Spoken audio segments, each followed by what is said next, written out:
So let's start with Tuesday's Metro Leo and recidivist jailbird Donald Trump. Yeah, so this is Donald Trump's trial. Well, one of his trials has started today with jury selection, and he was in court. Trump was in court. He spoke to journalists. He said this is political persecution like never before, and he's got a point. He's being, this has been trumped up, no pun intended, into, it should be a misdemeanor. It's over him paying off Stormy Daniels, who's a porn star that he, had sex with and then paid money to go away, as politicians in America tend to do. Well, that is what they say you pay a prostitute for. It's not the sex; it's to go away afterwards.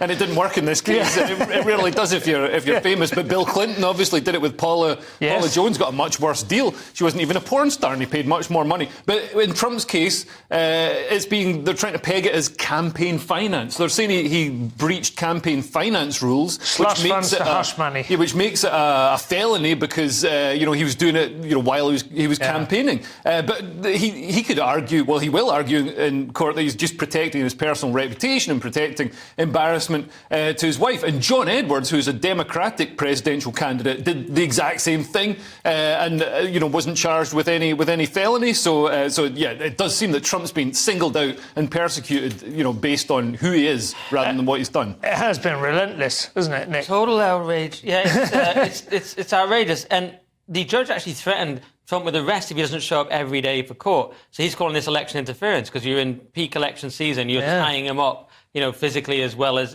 financially. And also, apparently, there was a juror questionnaire from the judge that only asked people if they would follow or have an association with Donald Trump, but didn't ask about Biden. So, there's some scepticism on X today about whether there'll be a fair jury. And, he can appeal it later, but by the time he does, the election will be over. So it's all about tying him up for the election. A few little extra things. Trump was, I think, rightfully complaining that he won't be able to go to his son's graduation, which seems quite mean. And he's calling it a scam and a political witch hunt, which I have to say I agree with. And, it's tying him up, as you say, physically, which may or may not have been a service that Stormy herself provided at one point. We don't know. But it's sort of tying him up mentally as well, isn't it? Even not just that he's not able to attend the election rallies or so on. I don't know how much effort and time he puts into them, whether he has other people doing his speechwriting or running his campaign.